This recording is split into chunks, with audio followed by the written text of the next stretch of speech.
Assalamualaikum warahmatullahi wabarakatuh. Hai sahabat bunda semuanya, semoga sekeluarga sehat selalu dan dimanapun berada tetap bahagia sekeluarga.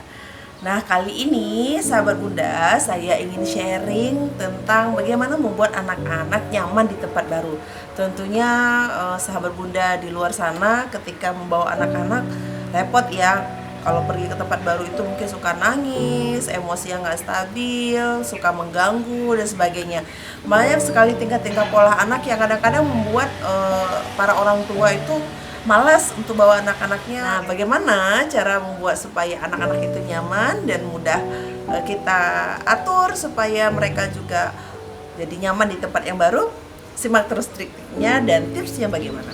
Nah, sahabat bunda, bagaimana sih supaya anak-anak kita bisa nyaman di tempat yang baru? Nah, yang pertama ya bunda, yang perlu kita lakukan adalah memperkenalkan tempat dan situasi di mana kita akan berkunjung kepada anak kita. Ketika kita menjelaskan kepada anak kita harus menjelaskan dengan bahasa yang dapat dipahami sesuai dengan usia mereka. Katakanlah misalkan usianya masih usia SD ke bawah ya. Jadi mungkin kita perlu menjelaskan secara detail dan konkret tentang situasi dan tempat yang akan kita kunjungi. Jadi mereka akan bisa mengimajinasikan bahwa tempat tersebut seperti apa di dalam imajinasi mereka. Ketika kita menjelaskan itu, mereka akan memahami, belajar untuk mengenal tempat itu melalui imajinasinya. Nah, berdasarkan deskripsi yang kita berikan tersebut, itu akan membuat anak mengelola perilakunya secara perlahan di rumah terlebih dahulu. Nah, ketika mereka semakin paham, itu akan membantu mereka untuk menciptakan perilaku baru yang adaptif di tempat tersebut. Nah, itu untuk yang pertama nih. Yang keduanya bagaimana? Nah, berikutnya ya bunda, ketika dia sudah memahami apa yang kita jelaskan tadi, minta anak-anak untuk mengulang kembali, mendeskripsikan ulang dengan caranya dia. Jadi artinya kita minta anak-anak untuk menjelaskan dengan cara dia, dengan bahasa dia, apa yang tadi dia sudah pahami dari informasi kita. Jadi misalkan tanya, kita pergi kemana ya sayang? Oh, pergi ke tempat ibu A atau pergi ke tempat bunda, misalkan begitu ya. Nah, di sana ada siapa saja? Oh, ada ini, ada ini, ada ini. Untuk apa kita ke sana? Nah, jadi pertanyaan-pertanyaan seperti itu kita berikan kepada mereka untuk menstimulasi ingatan mereka terhadap apa yang kita berikan informasi tadi. Jadi mereka sudah bisa membayangkan situasi-situasi yang terjadi di tempat tersebut. Maaf ya belepotan tadi karena situasi. Oke.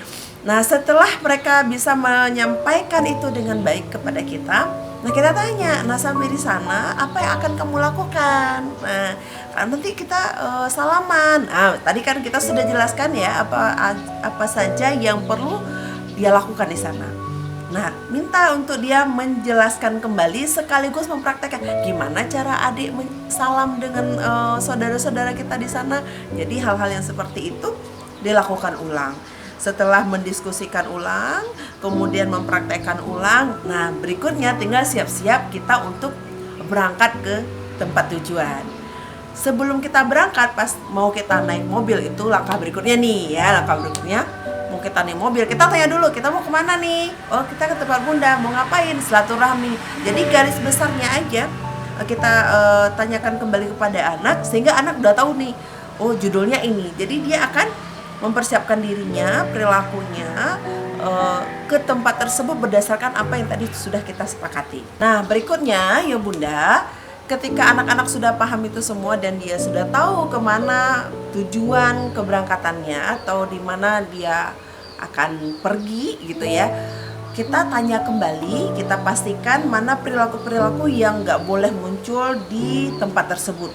Jadi yang perlu ayah bunda lakukan adalah pantang untuk mengatakan perilaku-perilaku yang buruk terhadap anaknya. Contoh misalkan, abang nanti jangan minta-minta ya. Nah, itu pantang untuk atau misalkan berhenti mengatakan kalimat-kalimat yang menjelaskan perilaku buruknya. Lebih baik ayah bunda menjelaskan perilaku baiknya. Misalkan nih, nah sampai di sana nanti kalau haus bisikan ke bunda ya. Nah gitu misalkan. Nah nanti kalau misalkan sampai di sana kita duduknya di kursi tamu ya. Kalau kamu menginginkan sesuatu sampaikan ke bunda ya.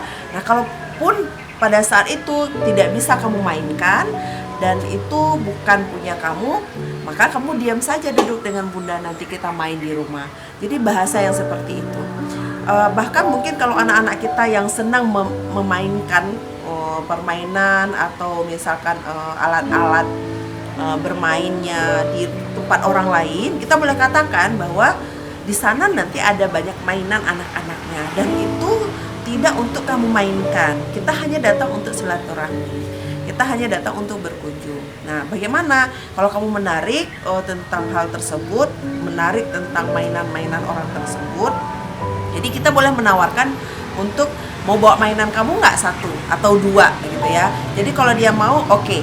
Berarti nanti ketika kamu ingin bermain, mainlah dengan mainan kamu sendiri, tetap di samping bunda. Nah, jadi misalkan hal yang seperti itu dijelaskan kepada anak secara detail bagaimana dia harusnya bersikap. Nah, tidak boleh bagi ayah bunda untuk mendeskripsikan perilaku-perilaku buruk yang sering muncul mungkin sebelumnya di tempat kita bertamu tersebut. Jadi ulangi beberapa kali, mungkin 1-2 kali sehingga dia paham, dan lakukan trik yang di awal yang tadi saya sampaikan, tanyakan balik. Jadi abang harus bagaimana nantinya, kalau lihat mainan harus bagaimana nantinya.